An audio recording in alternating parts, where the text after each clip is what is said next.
Will you help me welcome James Warren?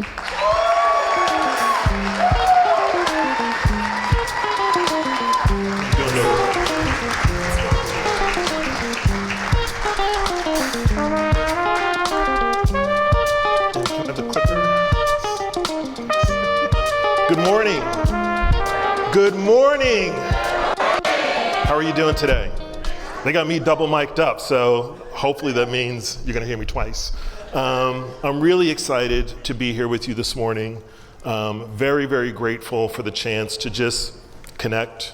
Connection is what fuels me. It's what drives me. And when I feel connected, I get myself to a different place. So hopefully as you get connected, you get yourself to a different place today as well. Thank you for that introduction. I think the things that in that process, which speaker do I need to get away from? Let's see. The things in that process that matter the most to me are the journey. And boy, have I been on a long journey, as have each of you, because we have a life. And we have a life full of experiences.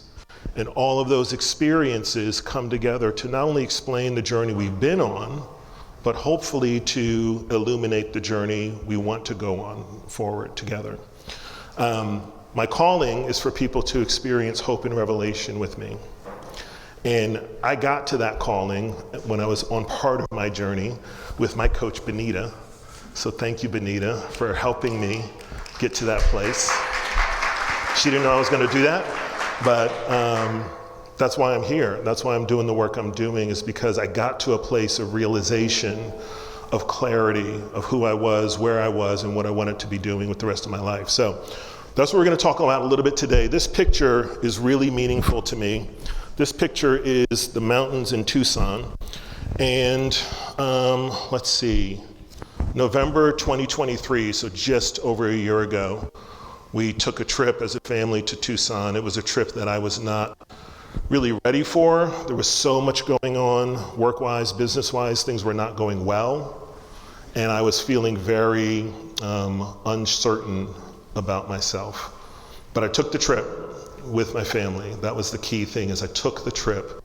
And this is a picture of the mountains behind the house where we were staying at sunset. And every time I look at this picture, I go back to that moment because it was a transformational experience. I really started to let go of some of the things that have been holding me back. Some of those things were around fear. Some of those things were around not trusting people. And I'm going to talk about that in a minute when I talk about the journey that I've been on. So this is going to be a conversation. This will absolutely be interactive in a few different places. And I'm going to start right now. What do you think of? Just give me a word. When you think of the word journey, what word comes to your mind? Call and response. Movement. Discovery, experience. Becoming. Forward. Keep them coming. Okay. Now I can't understand what you're saying. Okay. I'm kidding. But no, connect to that, right? The word you said or the word you heard from the person right next to you, right? What did they say? What are you saying inside your mind and your heart when you think of the word journey? Because that's what I want you to be processing today. Because there are, in fact, so many different kinds of journeys we find ourselves on. Some of those journeys are external and they're tangible. And some of those journeys are very internal and they're emotional or even spiritual. And honestly, you're taking all of those journeys all the time because you're living and you're breathing. So when I think of journeys, right, I think of a lot of different kinds of things. Just random ideas here, right? I think of growth and transformation. I shared recently that I won't say I've definitely regained a green thumb, but I am no longer killing the plants. And that is really, like, one of my plants looks like that. It's kind of that small and that precious. And I'm like, is it too much water? Is it not enough water? Which makes me feel like that's how I sometimes show up in the day. Am I getting too much water? Am I not getting enough? Am I in the sunlight? Do I need some shade? So I'm really navigating life with these plants. One of them is thriving, one of them is not. One of them died and came back to life, which was a miracle, and I love that plant. Like, I really identify with that plant because I'm like, woo, You and me, we're in this together. It had good roots. I think I have good roots. I think you have good roots. I think even if you question whether or not you have good roots, if you're here, if you're striving, if you are really seeking not only your place in this world, but your connection to it and to others in it, you have good roots. So even if the leaves aren't there, even if there's a lot of brown, even if you've got, as I found out, root rot, all these things, I'm like, oh my God, what am I supposed to do? Like, they're like, rinse the roots off. I'm like, how do I do that? They're like, change the soil. I'm like, this sounds like a lot, but growth is a lot.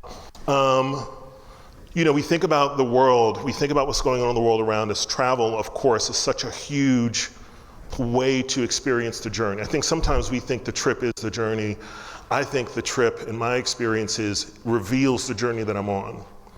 Yes, the trip is a place and I'm going from here to there, and that is fun and that's exciting and that's insightful.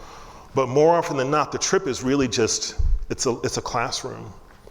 It's an opportunity to get away from my immediacy, my day-to-day, my hustle, my bustle, my obsessions, my fears, my anxieties, and just exhale and say, okay, this new place might give me some insight into the place I was just in. So when I go back to that place, I might see where I'm at in the journey, maybe a little differently, right? I love this, just new perspectives. I mean, who wouldn't want to open their window and see that? But we can do that right now. We can do that here, and it's not just a fantasy. It's you can see what you choose to see. You can perceive what you choose to perceive in the world around you, in your own life. You can say, you know what? This is some of it, but I know there's more. Let me throw this window open. Let me get some daylight in this room. What else am I missing in this view? So sometimes we think changing our scenery and changing our view means going somewhere. Sometimes I think it means going inside. Change the view by going a little bit deeper inside to see what it is we don't see. That's the revelation part, right? So the more we go inward, I think the more we can connect outward. The more we go inward, the clearer things become. Where am I? Where have I been? Where am I trying to get to? And this shows up in the work. This shows up in the creative expressions. This shows up in the human interactions. This shows up in the relationships. This shows up in family. My relationships today are like so much healthier than they were 3 years ago because of the journey that I've been on, which I'll tell you a little bit more about in a minute. Of course, I think the journey is often about who we are traveling with. And I love the manifesto. It says we're not traveling alone. I believe that deeply. Sometimes I may be physically by myself, but I now know deeply in my heart and my spirit that I'm not alone for a lot of reasons, right? And so, the manifestation of who am I with on this journey, literally or metaphorically, it's important to know that. Who's traveling with you? And also, everybody doesn't have to go. Everybody doesn't have to be on your journey. That's okay for them, and that's definitely okay for you. If somebody's like, I don't know if I want to go there, and you want to go there, guess what? You should go there. And they can go where they feel they need to go. It's okay if everybody doesn't want to be on the exact same path, in the exact same place, at the exact same time. And that's where so much of our conflict and friction comes from, because we're trying to get everybody to be on our journey. You got to be on my path. No, they're on their own path. They're on their own journey. We may intersect. We're going to connect, and hopefully we're going to connect a lot. But we don't have to be at the exact same place, at the exact same time, doing the exact same thing to actually be trying to seek the same bigger experience of connection. And if your life is like mine, it's a very windy, twisty, meandering journey. I have these things for me, like I could put date, time, and place on this turn. I could tell you, oh, yep, almost ran off the road right here. I could tell you in real rich detail what each of those twists and turns have felt like for me in my life. This is the journey I'm on today. And I share these things because part of the journey for me is being as transparent and open with you as I can, even when it hurts. Because I want you to be open and transparent and authentic, even when it hurts. Even when you're a little afraid to be vulnerable. That's when I want you to do it. Whether it's just you in front of your mirror and you're shaking, or you're in front of 200 people and you're wondering, should I say what I'm about to say next? Yes, I should. So the journey I'm on, these are sort of scenes from my life. This is me and my sister Maya when we were little kids. This is about right. She was always like one step behind me and to the left, making sure I didn't get into too much trouble. although she was often a very, very good ringleader of the trouble. She was just very low-key about it. I was always getting in trouble. We'd draw in my room on the wall because she was smart enough to realize, let's do it in his room. So when the shit hits the fan, he's got to clean up his room. I never figured that out. I never got right about that. This is the bridge, the footbridge in Forest Hill Park. I love that bridge because it really, really visualizes for me what the journey is about. There's a starting point, there's a destination, and the only thing between us is my fear. The only thing between where I am right now and where I believe I'm supposed to be, where my intuition or my inspiration or whatever that is telling me I should be, or even what just that deep desire in the pit of your stomach says, I really want to be there. I really want to do that. I really believe that's for me. My fear is in the way. And so, sometimes you can just say, hey, the fear, it's just the stream that I've got to cross. I just need a footbridge to get over it. I don't have to cross an ocean. I just got to take a couple of steps. And the more steps I take, the more things reveal themselves to me. In the upper left, when I was growing up, we moved so much, I lost track. I have a little bit of envy for friends who say, I remember my phone number from such and such, and I'm like, yeah, I couldn't tell you. I don't know those things anymore because we moved too much. There was so much childhood trauma and disruption in life. Some of those building blocks that I really wish I did have, I still haven't fully reconciled with that. I don't have them. So I navigate life with a little bit of, there's sort of kind of fleeting memories or ephemeral memories. I don't know exactly if I drove down a street I lived on, I would remember the street, but I wouldn't remember the name. I could get there, but I'd have to stare at the house and say, was it this one or this one? And so that side view mirror for me is a recognition that as much as I was, as my therapist, and I don't know how many of you all have therapists, you don't have to raise your hand because that's private. Although folks are like me, because I love my therapist. I don't know about you, but my therapist is my bestie. And so my therapist was describing to me, she was playing back what I saw as just a painful part of my journey. All of these moves, all of these challenges, all of this trauma, all of this loss. And she said, you're a nomad. And I said, wow, I've never seen myself that way. And she meant it in a strength way. She said, you are nomad. You know what it is to travel. You know what it is to have to navigate. You know what it is to have to move from place to place, and you're equipped to do that. Yes, those skills were born out of trauma, but those skills and tools don't have to stay defined by your trauma. This is one of those things that we have a hard time with, folks. We see things that are happening to us that are bad, and we're like, therefore, everything within that is bad, and that's not really how life works. You might learn some things in the bad times that can help you get to the good times, but if you want to wrap them up in a bow that says, this is all bad, then how do we use those tools? And she related it back to me. She said, what's funny is, I can pack anything. If we need to pack a car, I'm your person. If you need to figure out how to get all this stuff that doesn't look like it'll fit into a box, I'm your person. Because we had to do that a lot when we were kids. We had to pack the back of cars on like a day's notice. And so I can pack anything. I will find any void of space and fill it. And so she's like, that's a skill. And I said, what do you mean? She goes, a lot of people don't know how to pack like that, including other folks in my family. I'm like, no, this I can tell you by looking at the sidewall, all this shit is not going in the car. It's not. We gotta condense 25% less right now. Everybody take one bag back inside. I've done that on trips. One bag back inside right now. And this is my sister Maya. And I'm gonna get emotional because I'm being real with you.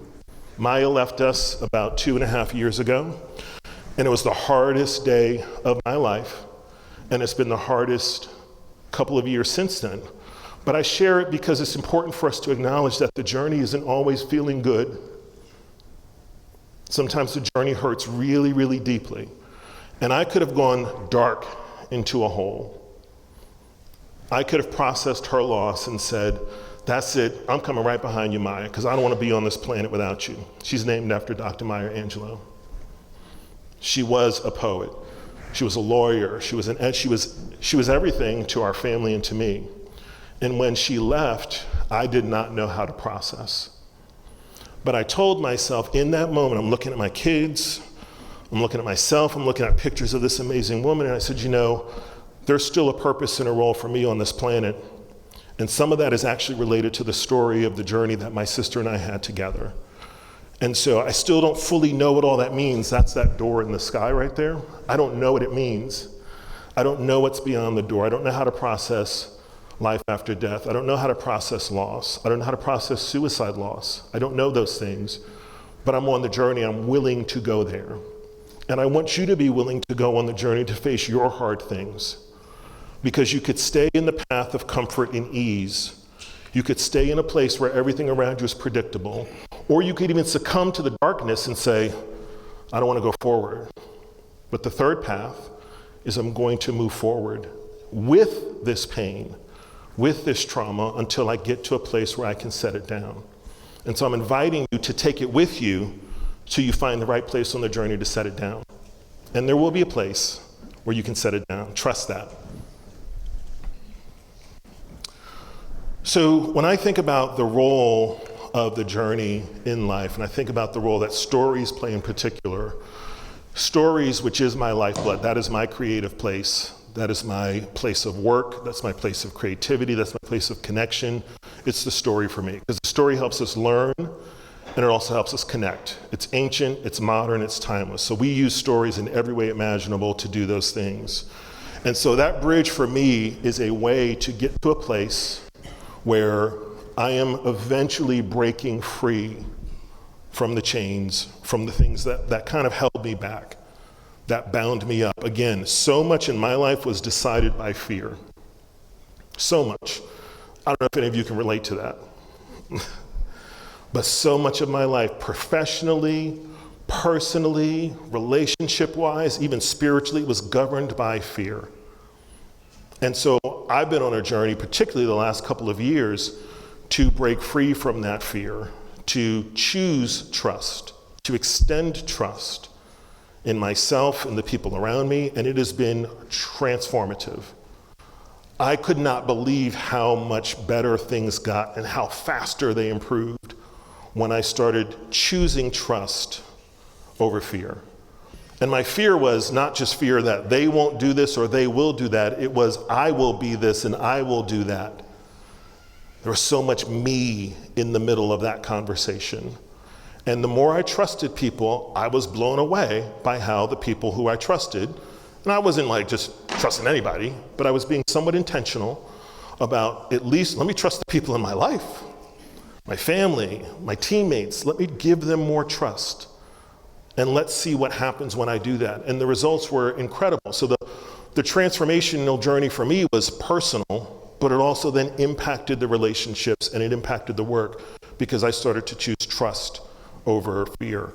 And where that led me was to a place of deep vulnerability. And, to the point where I write as often as I can and I write as vulnerably as I can, because part of it's just for me. Part of it's the ongoing catharsis. I got to keep emptying myself out so that when I approach a place or a space or a person, I am as beautifully empty as I can be. Not hollow, but empty, so that I can receive, so that I can fill, so that I can be a vessel, so I can be a channel. And the things that were in the way of that was my fear. So the journey of getting rid of the fear made space for the trust, made space for vulnerability, and made space for much more profound connection with people than I thought was possible. So I want to ask you to start to ponder this, and in a moment, you're going to spend just a few minutes in your chair, whether that's by yourself in a sort of reflective state, or if you want to turn to your neighbor, that's fine. I don't want it to be that structured. But I want you to just start pondering this question: what journey are you on? And it sounds like a big philosophical question. So start as small as you want or as big as you want, because there's no wrong answer. What journey are you on? It could be tangible and physical. Well, James, today I'm on a journey to make sure I get this done, and I'm on a journey to make sure these folks do this, and I'm on a journey to go pay my bills after this. And It could be very tangible and very practical, or it could be, I'm on a journey to stop drinking, to get sober. It could be, I'm on a journey to rediscover love. I've been abused and hurt my whole life, and I'm ready to move forward. Whatever your journey is, I want you to start thinking about this. If you want to write it down, write it down. If you want to take a note in your phone, take a note in your phone. But just take a minute to process this question. Let's go back to this first. Take a minute to process this question. What journey are you on?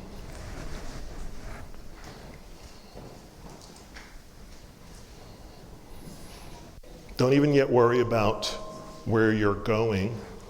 Just think about where you're at and where you've been. Think about this moment in your life. Where are you? What journey are you on? How would you describe it to somebody if they said, what have you been up to?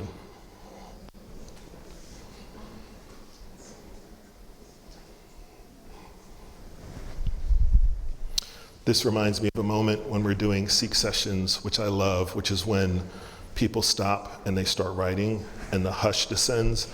It is the most connective, profound moment for me anytime when a group of people start thinking and writing about their lives.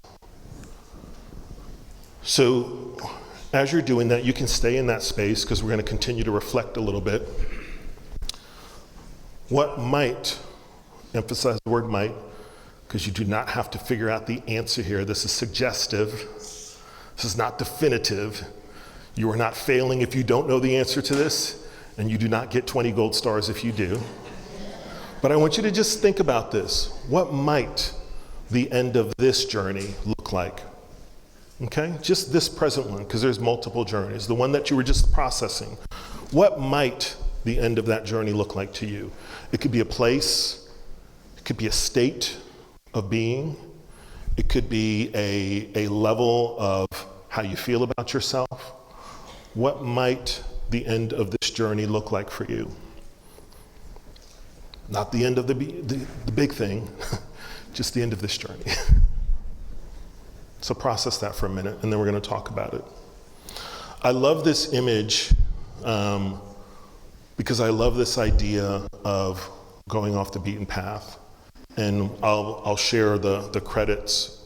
They're embedded in my content, but I'll share the credits with you if you're interested, because it's a beautiful sort of illustration. And for me, I look back at my journey, and I kind of feel like I've always been going off the beaten path. Some of that's by circumstance, some of that's by choice. And, for me, going off the beaten path brings me to a place where I can see things. I could care less if other people haven't seen them. It's not competitive for me, like, ooh, I get to see something nobody else sees. It's more seeing things that I did not see or I could not see before I got there. So for me, the journey is I want to get to a place where I can see myself, see you, see us in a way that I could not before. That's what motivates me. That's where I'm continually sort of yearning and striving to get to, and trying to align the work to that point. So as you think about that question, the journey you're on and the journey that you might get to, or the destination you might get to, I want to frame that. I want you to frame that image in your mind, okay? This is future casting now. Now we're thinking, where do I want to get to? What might that look like? So consider the path you're on. What experiences do you dream about in that journey? What might that look like, feel like? What are you doing? Who are you doing it with? Where are you doing it? That could be internal or external. Again, it doesn't have to be an activity in the 3D world.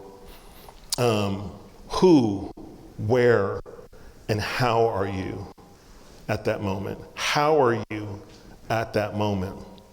Breathe that one in right now. How am I in that future moment? What does that look like and feel like? Now, take a mental snapshot of it. Frame it. Color in the details if you need to. Put a little bit of texture on this dream. If you need to, I want you to do it right now so you have a mental snapshot of this. There's a really cheesy reference, but there was a movie back in the 90s, and a guy was trying to date this woman, and he asked her for I don't remember if he asked her for her name or some information. She said, why do you need that? He goes, because my dreams need detail. It was a cheesy line, a little cringy. But the idea of like, let's zoom it out and reclaim it for a more wholesome purpose. The idea that my dreams need detail, yes. Your dreams need detail. They are detailed. So I want you to mental snapshot that right now. What does that future state look like? Frame it in your mind and let that be that visual of where am I trying to get to, right? That's my point. What's your point look like? What does your frame of your future look like if you stay on this journey? You may say in that process, I'm not sure I want to stay on the journey that I'm on. Yay! Yay! That's great. If you are not sure if this is the right journey for you, this is a perfect time to start saying, as I answer these questions, it occurs to me, I might wind up in a place I don't want to be. And you guess what you get to do? You get to change it.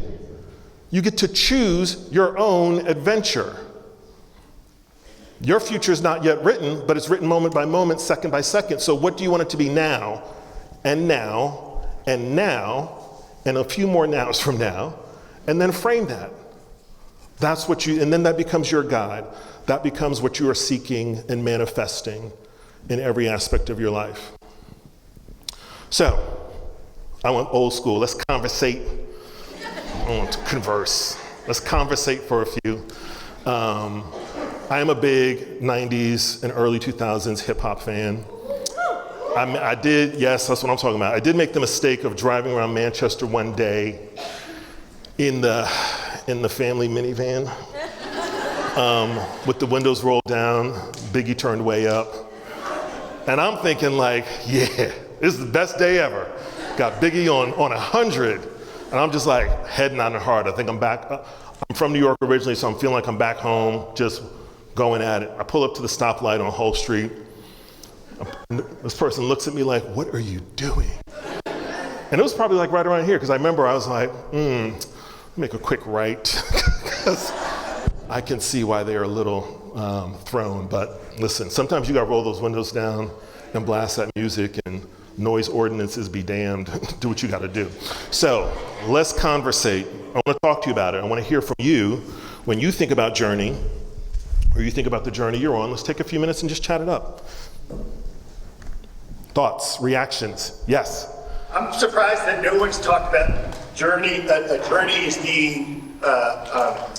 a challenge, a struggle, a hardship, in addition to those other things. Can you speak to that? Yes. Like journey as opposed to just the static? Yes. So that hardship as journey, is that what you're saying? Yeah, I sometimes feel like they're all together. Yes. Journey is hardship and positivity, and it's all of it. Yes, I mean, absolutely. I agree with that 100%. And for me, I'm definitely not there yet, but I'm gradually coming to this realization for me that in some of these cases, some of my hardships really are for me. And I don't even know how I feel about all that, because it doesn't sit right with me, because there are hardships that are absolutely a result of other people doing horrible things. And I don't think, the right and wrong justice part of my brain's like, that's not right, that's not fair, and that has impacted me and other people I care about. And I can also look at plenty of hardships I've had that I've grown from. I can also look at plenty of hardships that I've had that I have said, you know what, I can't control those people, those places, those things, but I can control this one. And so the more I don't welcome more hardship in my life. I don't wish hardship on anyone.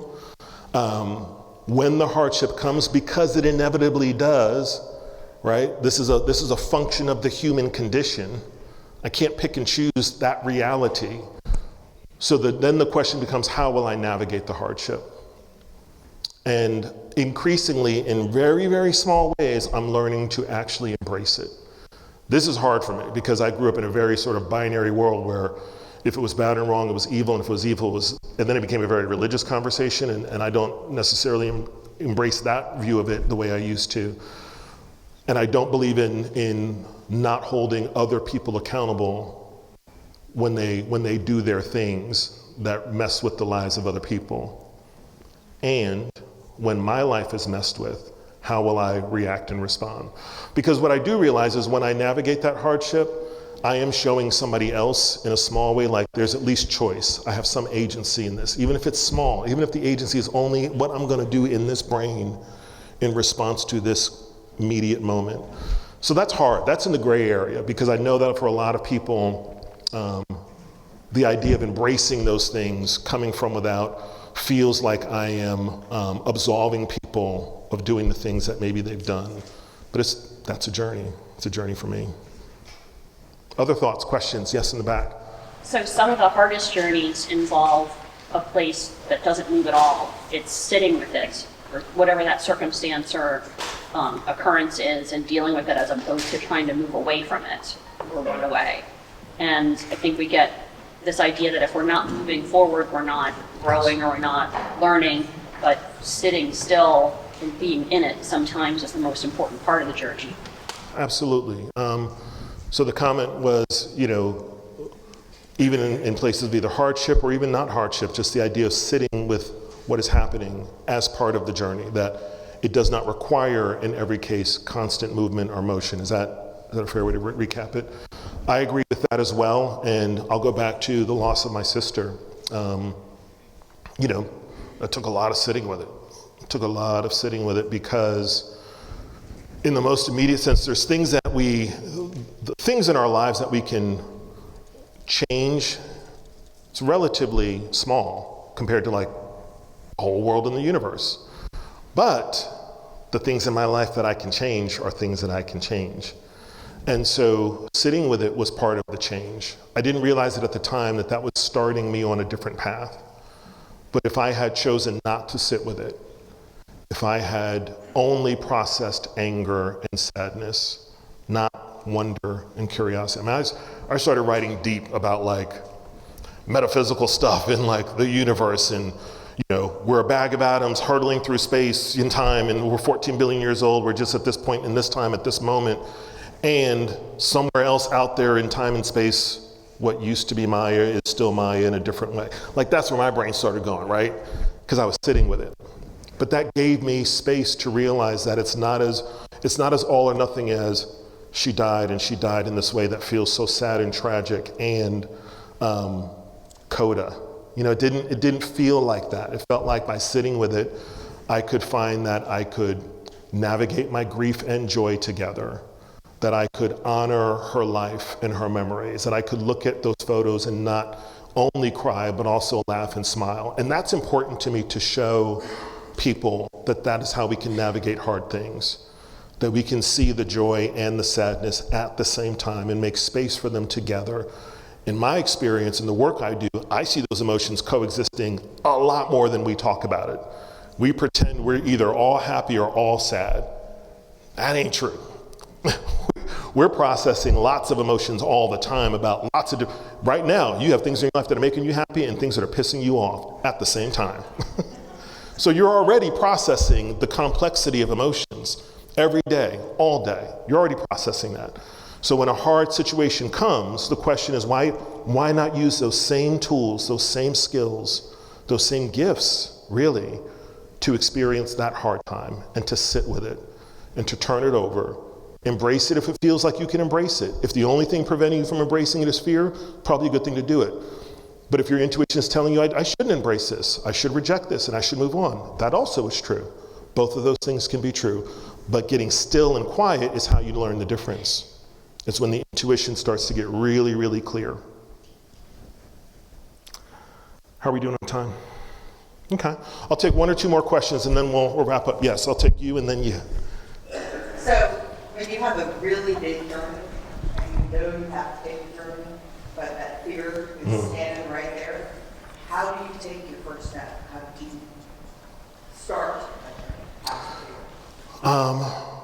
So one of the things I used to tell folks who I worked with was, the difference between, the butterflies of excitement. Like sometimes the nervous energy in your pit feels the same when you're like kind of excited and also when you're just afraid.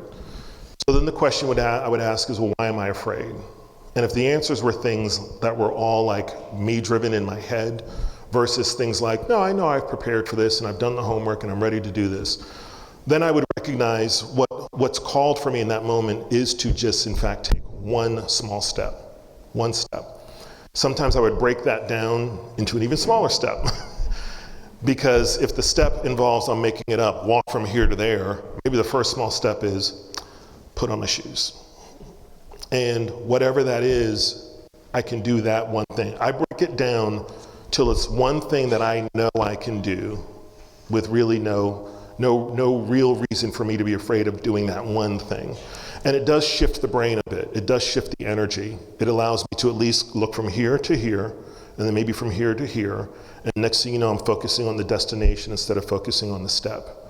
But the other thing I do is just tell the difference to yourself between butterflies, which are a great feeling, and fear because you didn't prepare. And I tell that to folks I work with, like, if you've prepared, it's just butterflies. It's okay. It's excitement and a little nervousness because you haven't done it yet, but you know you've done the best you can, so feel good about that. Versus, I'm afraid to do this because I don't know what I'm doing. Okay, how do I know what I'm doing? I prepare, I study, I talk to people who've done it. Last question, yes? So far on your journey, what are some of the things you learned about yourself that made you fall in love with who you are? Wow, what are the things I've learned about myself that made me fall in love with who I am? I've learned that I see people really, really deeply. And I love that about myself. I don't always give myself that gift, but I try really, really hard to give that gift to other people, to see them and hear them and make a place and space for them to be and express, even if it's just this space, you and me. Like, I need to be seen and heard today, James. I'm here for that. That's what I've learned about myself, and I love that.